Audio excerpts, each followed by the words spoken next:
네, 할렐루야. 반갑습니다. 성경에 보면 빌립보서 4장 6절에 우리가 참 잘 아는 말씀이 있습니다. 아무것도 뭐 하지 말라고요? 염려하지 말고 다만 모든 일에 뭐 하라고 나와 있습니까?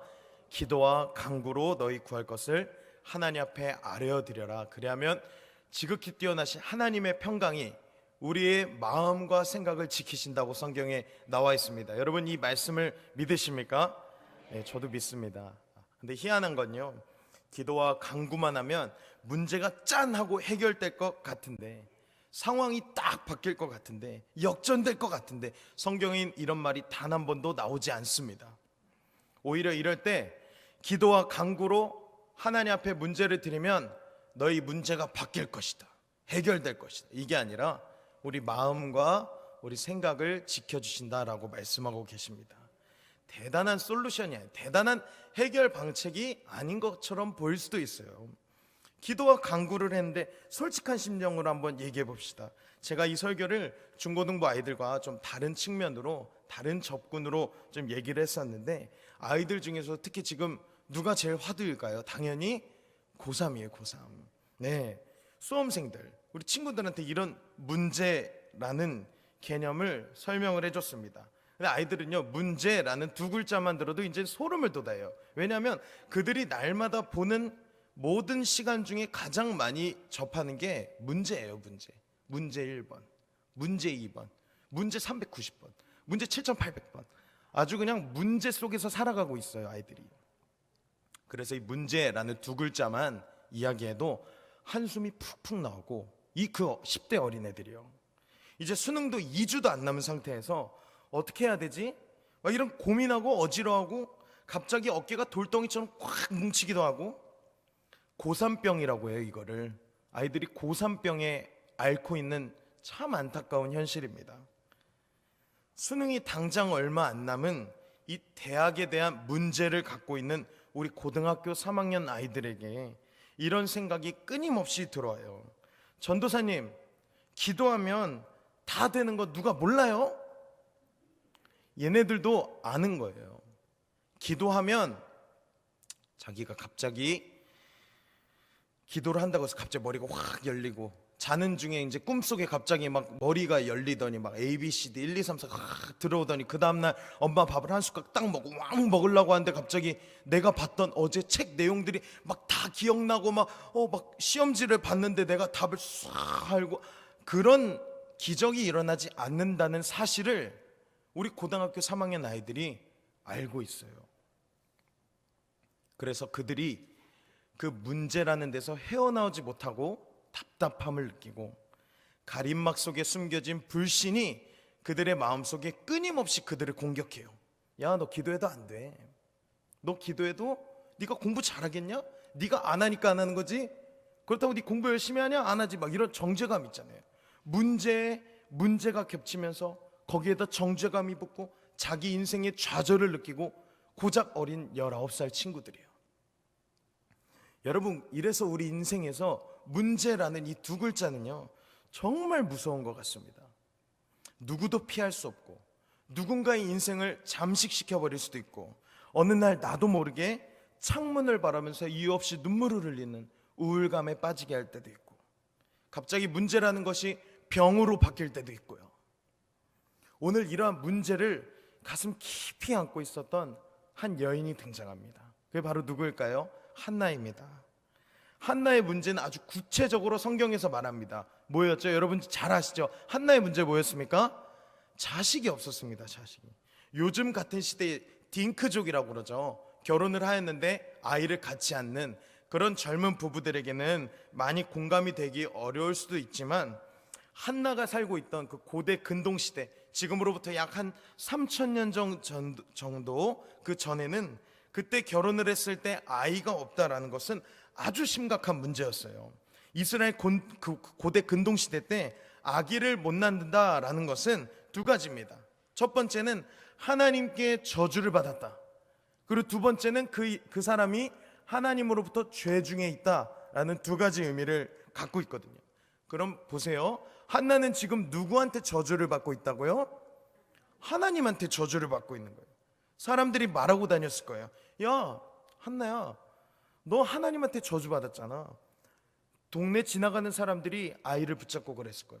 저 사람은 하나님한테 저주받았어. 저 사람 문제 있는 사람이야. 아니면 심각한 죄에 빠져 있는 사람일걸. 저런 사람이랑은 가까이 하면 안 돼. 안 그래도 뒤에서 떠들고 앞에서도 수군대는 그런 소리가 돌아 내 귀에 들리면 한나라는 그 여자 한 명의 여인에게 얼마나 큰 상처가 되었을까요, 여러분? 거기에 사단이 분명히 역사해서 문제, 정죄감, 아까 우리 고3 친구들이 문제라는 것에서 시작해서 나는 안 돼라는 자기 절망까지 이르렀던 것처럼, 이 한나라는 인생의 문제라는 개념은 단순히 문제라는 두 글자에서 벗어나 자기 인생 전체의 절망을 선포하는 것과 같은 상황이었습니다. 그리고 게다가 한나에게는 또 다른 문제가 있었습니다. 그게 뭔지 아십니까? 바로 그녀를 격분하게 하는 존재가 있었다고 성경에 아주 명확히 나와 있습니다. 아주 성경에 적수라고 나와 있어요. 누군지 아세요? 바로 브닌나였습니다. 오늘 우리가 읽진 않았지만 우리 사무엘상 1장 6절 한번 보여주시면 함께 읽어보겠습니다. 시작. 여호와께서 그에게 임신하지 못하게 하심으로 그의 적수인 브닌나가 그를 심히 격분하게 하여 괴롭게 하더라. 아주 대놓고 그녀의 적수다라고 표현하고 있어요. 그러니까 지금 내 자식을 못 가져서 하나님께로부터 저주받은 인생으로 낙인 찍힌 한나에게 그의 적수, 원수가 함께 거주하며 사는, 그야말로 정말 한나의 인생은 어떻게 보면 볼품없고 어떻게 보면 참 가녀리고 속이 상하고 참 그런 눈물 나는 인생이었습니다. 여러분, 그러니까 계속해서 내 원수가 나를 공격하는 상황이에요. 그러면 한나가 성전 가서 기도할 때 얼마나 힘들었을까요? 여러분, 내 원수가 나를 계속해서 공격하는 상황에서 하나님께 나아가는 것은 정말 쉽지 않습니다. 제가 그걸 어떻게 느꼈는지 아세요? 간접적입니다. 예상치 않게 주일날 아침 저희 엄마 아빠가 가끔씩, 정말 가끔씩, 아니 때때로, 아니 좀 자주, 맨날? 아니에요. 아무튼 주일날 아침에 그렇게 꼭 다투실 때가 있으세요. 그 분위기, 우리 부모님만 싸운 건지, 지금 저희 부모님만 그래서 지금 그런 건지, 아니면 여러분도 공감이 되시니까 허허 하신 건지 모르겠지만, 어쨌든 그 주일날 아침에 싸우실 때가 있단 말이에요. 그러면 그때 어떤 이유인지는 다 알지 못하지만 그렇게 그 작은 다툼이 있은 후에 그 아빠 차에 딱 탔을 때 그 분위기, 이 히터를 아무리 틀어도 뒤에가 추워요. 그 아찔한 분위기, 막 손이 이렇게 모아지잖아요. 여러분, 그렇게 해서 교회를 간들 담임 목사님이 그날따라 명설교 막 그냥 설교하는데 입에서 막 불이 나와.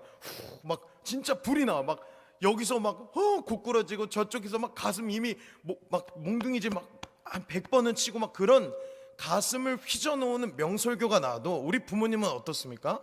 눈에서 레이저가 나오는 거예요. 그러면 그런 상황에서 아빠는 끙 이런 소리만 나고 있는 그때 아무리 명설교가 나와도 저희 부모님의 은혜를 받겠습니까? 못 받겠습니까? 참 부끄러운 얘기지만 그날은 참 은혜가 안 되시는 거예요. 여러분, 사람의 감정이 틀어지면요, 마음이 다치게 되고, 마음이 다치면 영적인 작업은 한 번에 무너지기 마련입니다. 그래서 성경에도 하나님 앞에 나오기 전에, 네 재물을 나에게 드리기 전에 네가 만약 형제와 다툰 일이 있거든 화해하고 나와서 재물을 드려라 라고 성경에도 나와 있지 않습니까? 여러분, 만약 누가 그렇게 막 아까 싸우고 화가 나서 막 씩씩대면서 교회를 갔어요. 여러분, 이런 사람 있습니까? 막 싸워요. 부모님이 막 싸웠어요. 아빠 엄마가 막 싸웠어요. 이런 된장 고추장 막 이러면서 싸웠어요. 그러고 교회를 갔는데 화나, 짜증나, 기도나 해야지. 이런 사람 보신 적 있습니까? 저는 한 번도 본 적 없어요. 짜증나, 주여, 막 이런 사람 본 적이 없어요. 화나, 짜증나. 우리 맛있는 떡볶이 먹으면서 화나 풀러 갈까? 스트레스 풀러 가야지. 이런 사람은 봤었어도 화가 막 난 사람, 격분한 사람에게서 그런 영적인 체험으로의 전환을 하는 사람은 저는 본 적이 없습니다. 여러분, 한나가 지금 상황인 것이에요.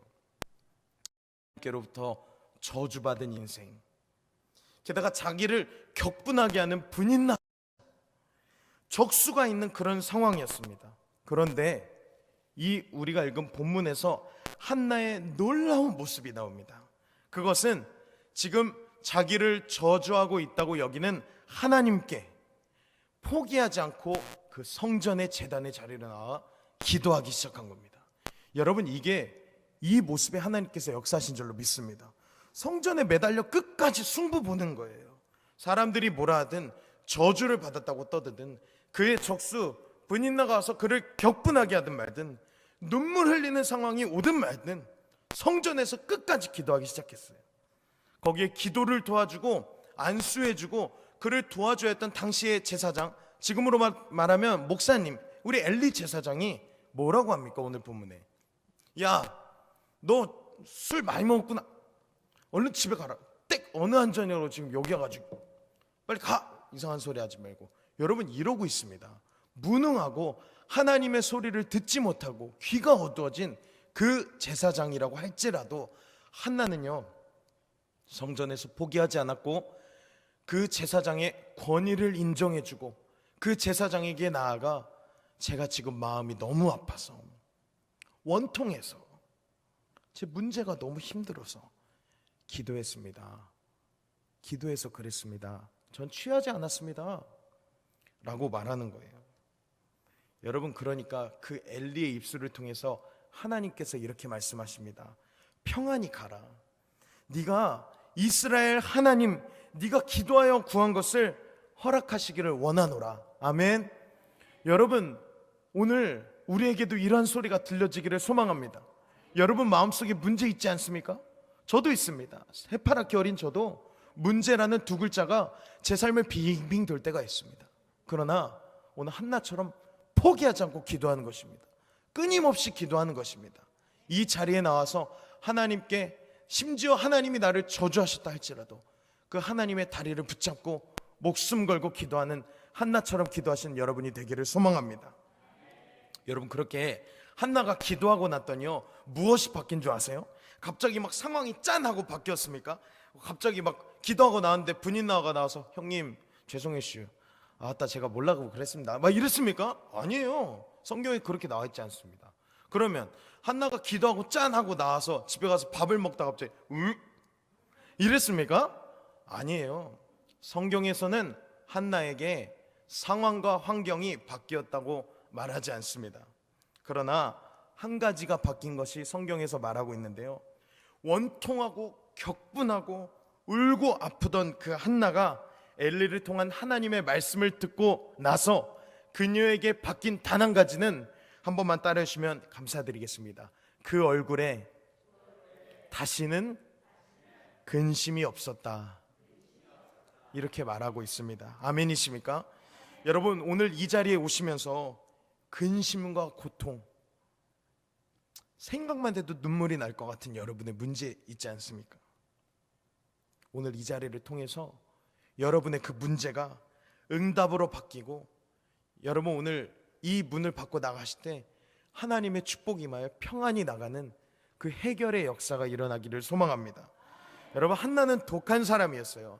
아주 가슴이 찢어져도 하나님 앞에 목숨 걸었고, 그렇게 기도를 할 수 있었던 이유는 바로 어쩌면 그녀를 격분하게 했던 분인나라는 존재 때문일 수도 있습니다. 여러분, 대부분 분인나 같은 사람이 우리 교회에, 그것도 내 옆에, 아니 내 가정에 있다면 우리는 예수를 떠나기 참 십상입니다. 대부분 실족하고 교회를 옮기든지 아니면 내가 있던 곳에서 터를 바꾸든지 그렇게 합니다. 그러나 하나님께서 한나를 다루시고 또 한나라는 인생을 세워주시고 만져주시기 위해서, 그리고 한나에게 시대적이고 영적인 인물이라는 사무엘을 잉태시키기 위해서 오늘 한나에게 어쩌면 그만큼의 시련의 시간을 주신 것일 수도 있습니다. 분인나라는 존재를 통해서 적수라고 표현하잖아요. 그만큼의 아직 한나의 영성이 만들어지지 않은 걸 수도 있습니다. 그래서 한나는 분인나라는 사람을 통해서 다루시고, 야, 너 이거밖에 안 돼? 너 탈락, 이게 아니라 오늘 한나야, 너는 시대적 인물을 낳아야 될 나의 인생이야. 그래서 한나에게 브닌나라는 사람을 통해 격분시키고 그의 마음이 아파하고 원통하는 것을 보고 가슴이 아프신 하나님이셨지만, 오늘 브닌나를 통해 그의 마음을 넓히시고 다시 만들어주시고 세워주시고 펴서 넓혀주시고 결국에는 그 은혜를 부어주시는 분이 우리 하나님이십니다. 만약 여러분의 자녀가 인생을 살아가는데 먹고 살 것만 신경 쓴다고 생각해 보십시오. 물론 당연히 먹고 사는 거 중요하지만 정말 원초적으로 여러분에게, 엄마, 예를 들어서 제가 그랬다고 해보세요. 제가 저희 엄마한테 전화해서, 엄마, 저 내일 전도사 그만둡니다. 너 뭐 하려고? 저 빤스만 입고 산에 들어가 살 건데요. 여러분, 이렇게 하면 저희 부모님이 어떻게 할까요? 저를 우리 아들 최고, 타잔처럼 살아라 이러실까요? 아니에요. 어떻게든 잡아들고 제 머리를 다 뽑아서라도 이 자리로 다시 인도할 수 있도록 최선을 다하시겠죠. 여러분, 하나님은요 우리의 부모님이십니다. 우리의 아버지십니다. 여러분의 자녀가 비탈길로 갈 때, 아니 삐딱선을 탈 때 여러분 얼마나 마음이 아프십니까? 막 옳은 길을 가게 하려고 여러분 생명을 다하시지 않으셨습니까?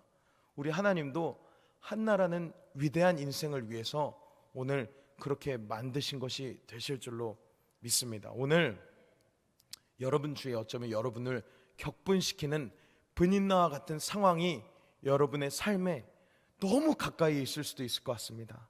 여러분, 그러나 그 시간을 하나님 앞에 무릎으로 승리하며 나가십시오. 하나님은 그 무릎을 기억하십니다. 여러분의 그 무릎을 통해 펴서 넓혀주시고 다듬어 주시고 토기장이의 그 하나님의 은혜가 오늘 우리 가운데 있어야 할 줄로 믿습니다. 한 가지 이야기만 하고 말씀을 마치도록 하겠습니다. 저 오늘 낮에 중보기도회를 인도를 했습니다. 참 얼마나 정말 감사해요. 저는 중보기도회 인도를 감히 이제 저에게 분담해 주셨다는 그 사실이 너무 감사드려요. 왜 이렇게 그 중보기도 인도를 해야 된다는 그 생각이 부담되는 것보다 감사하고 이렇게 좀 개인적으로 눈물이 많이 나는지, 오늘도 이제 30분 전에 이렇게 앉아가지고 다 준비해놓고 기도를 좀 했습니다. 하나님 앞에 기도하면서 마음을 가다듬고 하나님 앞에 이 시간을 올려드리면서 기도하는데, 이 중보기도회 가운데 하나님 역사해 달라고 회개의 영을 부어주시고 우리가 기도하는 모든 제목이 다 하나님께 올라가게 해달라고 막 기도하고, 사역자분들 위해 기도하고 막 여러 가지 기도 제목을 놓고 기도하고 있었는데, 찰나의 순간에 제 마음속에 사단이 빈틈을 타고 공략하기 시작하는 겁니다. 정죄감을 넣어주면서, 야, 네가 전도사라고? 네가 하나님을 의지했어? 아니면 누구를 의지했어? 중고등부 아이들한테 예수 잘 믿자, 나부터 잘 믿겠다, 이렇게 고백하지 않았어? 너 지금 이 자리에서 너의 모습을 한번 생각해봐. 이 자리에서 30분이 지나면 네가 또 중보기도를 인도해야 된대. 너 괜찮겠어? 가당키나 하겠어? 정죄감이 저를 몰려오고 저를 둘러싸기 시작했습니다. 이 앞자리에서 30분이 지나면, 맞아, 나는 또 앞에 나와서 중보기도 해야 되는데 내가 그렇게 하나님 앞에 아름다운 삶을 살았었나? 너무너무 마음이 속상하고 순간 이 문제가 저를 아주 짓눌러 버리더라고요. 어떻게 해야 되지? 너무 죄스럽고 부끄럽고 모자란 인생. 왜 이렇게 내 삶 하나님 보시기에 죄스러운 인생일까?